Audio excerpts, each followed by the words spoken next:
आप देख रहे हैं इस वक्त, और जैसा कि ब्रेक पर जाने से पहले हमने आपको अंतर मंत्रालयीय प्रेस वार्ता दिखाया, बहुत कुछ बड़ी बातें उसमें साफ कर दी गई हैं।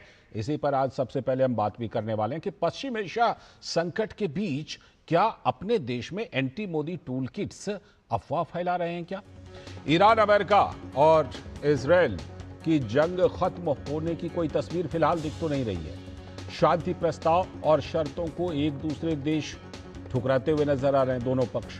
तो वहीं संकट की इस स्थिति में तेल और गैस की जो प्रबंधन है उसके कुशल प्रबंधन के बावजूद अफवाह के बाजार को गर्म करने में अपने देश के अंदर कुछ लोग कोई कसर नहीं छोड़ रहे हैं। संसद के मौजूदा सत्र में लोकसभा और राज्यसभा में प्रधानमंत्री नरेंद्र मोदी ने खुद पश्चिम एशिया संकट पर बयान दिया और कहा कि सरकार युद्ध के असर को न्यूनतम यानी कम से कम करने के लिए ठोस उपाय करने में जुटी हुई है।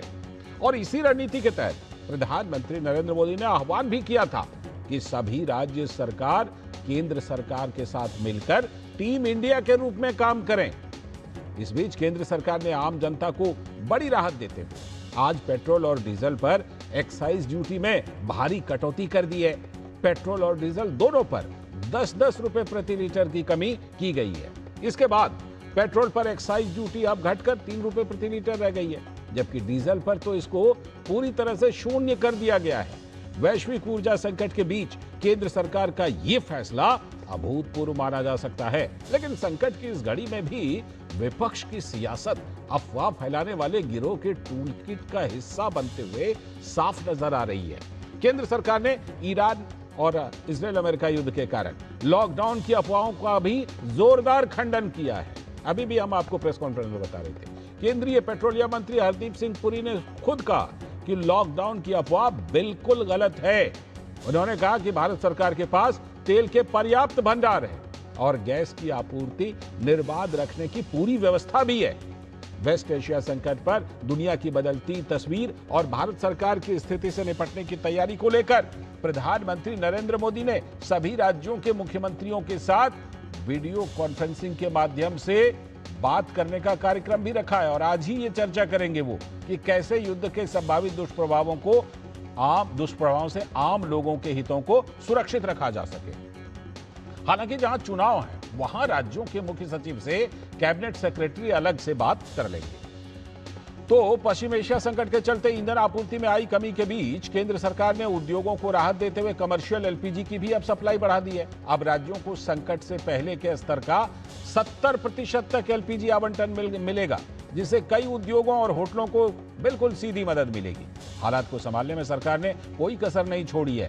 उधर हॉर्मुज़ स्ट्रेट पर जहाजों की आवाजाही बंद होने से सप्लाई चेन टूटने की स्थिति पूरी दुनिया को परेशान तो कर रखी है, लेकिन ईरान से आई एक गुड न्यूज, अच्छी खबर ने भारत में तेल गैस को लेकर फैलाई जा रहे अफवाह का जवाब दिया है। ईरान ने बड़ा ऐलान करते हुए भारत, चीन और रूस को अपना साथी बताया।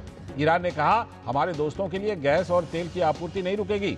कूटनीतिक तौर पर सरकार को घेरने में लगे विपक्षी दलों को भी शायद ये खबर सुनकर संतोष होगा। हालांकि सरकार ने कल ऑल पार्टी मीटिंग यानी सर्वदलीय बैठक भी रखी थी और उसमें सारी जानकारी भी दी थी। खुद संसदीय कार्य मंत्री, केंद्रीय मंत्री किरण रिजिजू का कहना है कि पीएम की हर स्थिति पर नजर है, लेकिन विपक्ष अफवाहें फैला रहा है।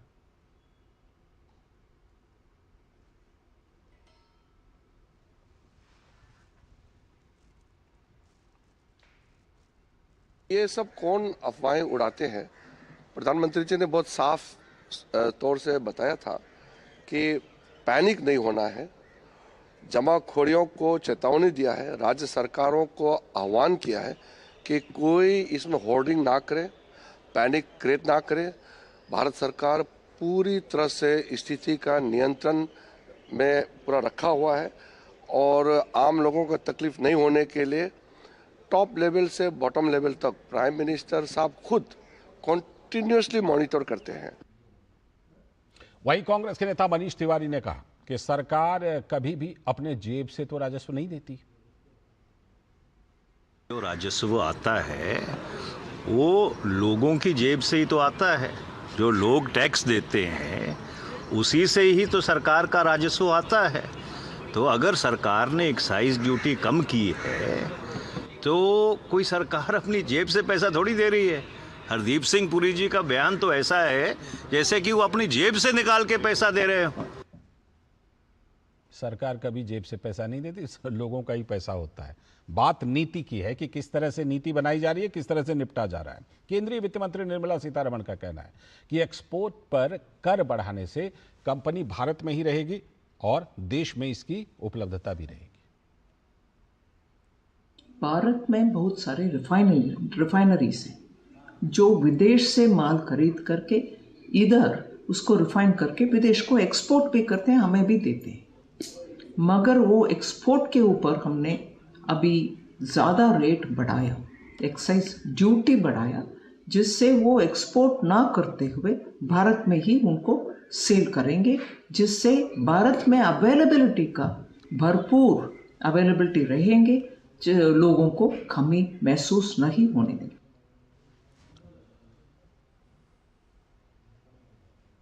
और वहीं शिवसेना उद्धव गुट के नेता संजय राउत ने दावा किया है कि सरकार पेट्रोल डीजल के कारण लॉकडाउन लगाने वाली है।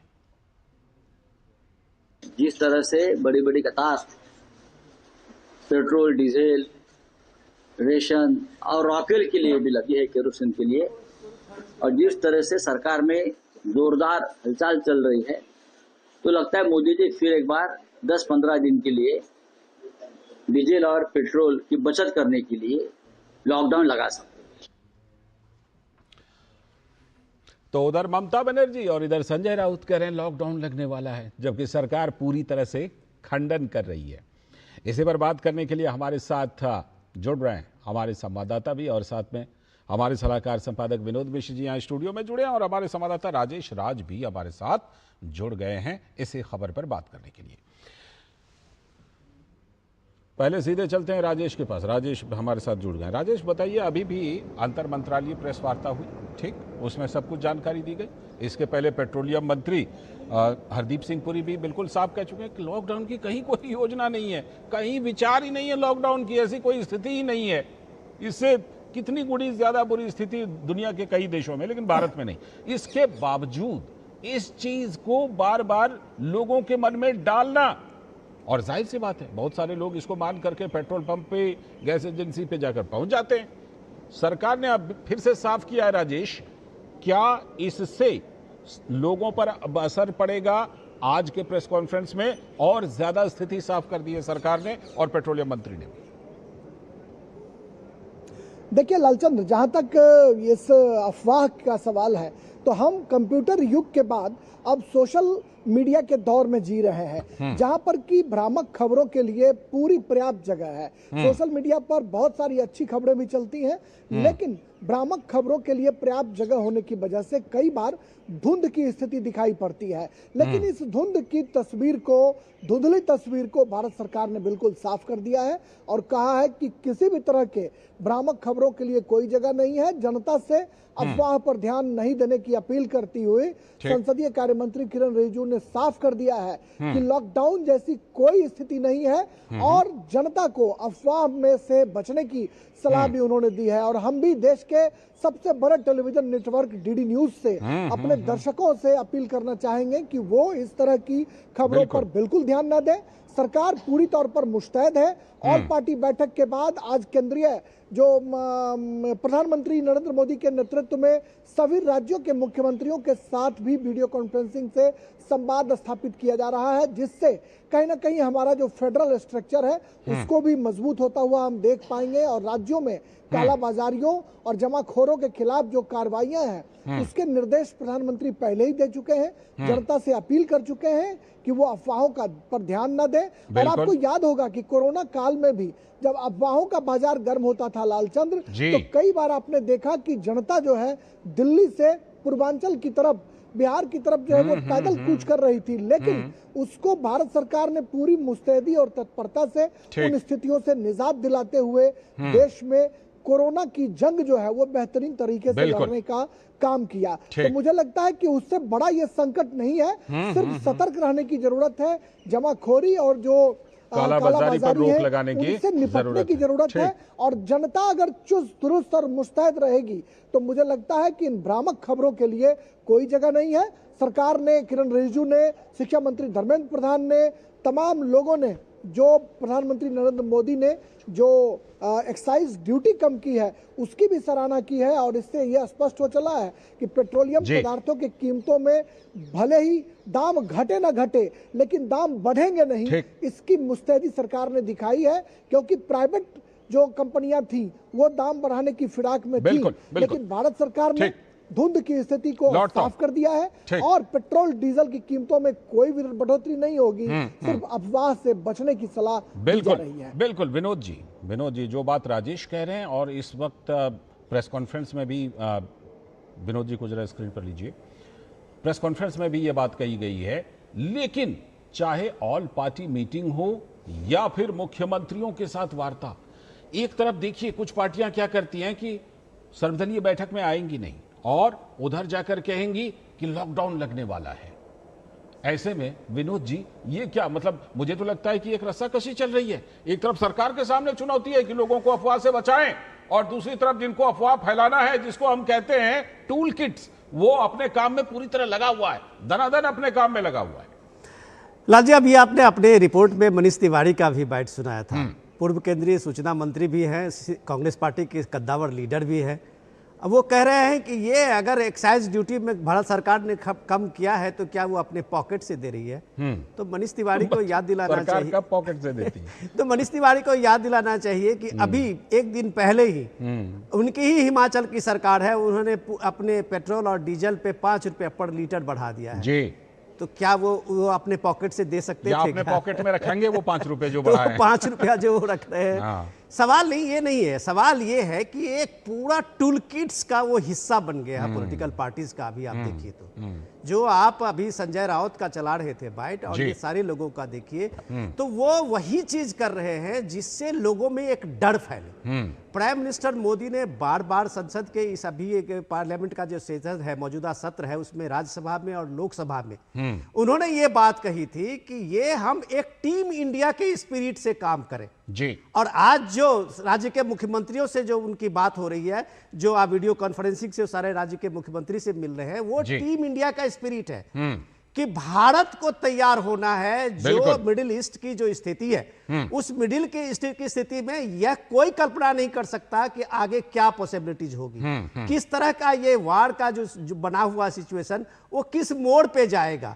इस स्थिति से निपटने के लिए और जनता पे कोई इसका भार नहीं पड़े, जनता की सहूलियत किस तरह से हम दे सकते हैं इस चैलेंज में, वो टीम इंडिया की बात कर रहे थे पीएम। और जब वो टीम इंडिया की बात कर रहे थे तो उन्होंने एक इंस्टेंस दिखाया कि भारत कैसे एक टीम इंडिया बनके कोरोना जैसे मुश्किल हालातों पे काबू पाया है। ये भारत ने करके दिखाया है। और इसको किस तरह से इंटरप्रिटेशन है और इसको किस तरह से पहले ममता बनर्जी, अखिलेश यादव, संजय राउत, अखिलेश यादव कहते हैं कि मैं तो 10 दिन पहले ही चूल्हा, मिट्टी का चूल्हा घर वगैरह ले आओ। अब ये अखिलेश यादव को बताए कोई कि वो जो आलीशान महल बनाया हुआ है क्या उसमें उन्होंने मिट्टी का चूल्हा रख लिया है? ये किसको भड़बा रहे हैं? उसका धुआं किधर से निकालने की व्यवस्था उन्होंने की? ये जो चीजें हो रही है आज दुनिया की हालत देखिए, जो इंटर मिनिस्ट्रियल प्रेस कॉन्फ्रेंस अभी हुआ था ब्रिटेन, उसमें देखिए किस तरह के अब सारे ऑफिसर ने क्लियर किया है। उन्होंने किस तरह से क्लियर किया है कि पिछले एक हफ्ते में दुनिया में 70 बैरल का जो डॉलर है वो कैसे 100 के पार कर गया, $100 पार कर गया है। 1.5 गुना और भारत ने कैसे इस चीज को कंट्रोल किया है कि भारत अपने एक्साइज ड्यूटी को कम किया है ताकि जनता को कोई इसकी परेशानी नहीं हो, और जनता को इसके लिए कोई ऐसा नहीं हो कि इसका भार उठाना पड़े। ये चीजें बताने के लिए कि इस देश को, ये हम लोग कल भी इसकी चर्चा कर रहे थे, जो भारत सरकार ने क्या पहल की है। भारत सरकार सप्लाई चेन को कंटिन्यू रखने के लिए पहले 21-22 कंट्री था, तो आज के दिन में 41 देशों से भारत में डीजल, पेट्रोल और क्रूड ऑयल आ रहे हैं। 41 देश से। भारत का अभी देखिए कि 20,000 किलोमीटर दूर अर्जेंटीना से एलपीजी के कंटेनर में आ रहे हैं। भारत का अभी देखिए कि खुद ईरान भी अपनी तरफ से इस चीज की पेशकश कर रहा है। जैसे जब उस पे ये हटा है, सैंक्शन अमेरिका ने कम किया है, तो वो भी अपनी तरफ से एक पेशकश की बात चल रही है। इतने सारे सारे प्रयास, इतने फ्रंट पे भारत सरकार कोशिशें कर रही है, और अब भारत का विपक्ष कहीं कुंडी के बात कर रहा है, कहीं मिट्टी का चूल्हा लगाने की बात कर रहा है, ममता बनर्जी लॉकडाउन की बात कर रही है, संजय राउत कुछ और कह रहे हैं। ये जो चीजें हैं ये दिखाता है जो योगी आदित्यनाथ कहते हैं कि अगर इस मामले में कोई अफवाह करते हैं तो वो कितना राष्ट्रभक्त है और कितना राष्ट्रद्रोही है, ये चीजें जनता को तय करना पड़ेगा। बिल्कुल, ये तय करनी पड़ेगी। और प्रधानमंत्री ने सिर्फ एक तुलना की थी कि कुछ ऐसे विशेष हालात होते हैं, उसी में उन्होंने कोरोना काल का नाम लिया था। बस लॉकडाउन लॉकडाउन लॉकडाउन करके लोग बस अफवाहों का बाजार गर्म करने लगे। फिलहाल शुक्रिया राजेश आपका जुड़ने के लिए, और विनोद जी आप बने रहिएगा क्योंकि आगे चलकर पश्चिम बंगाल में आज जो दूसरी पूरक लिस्ट आने वाली है उस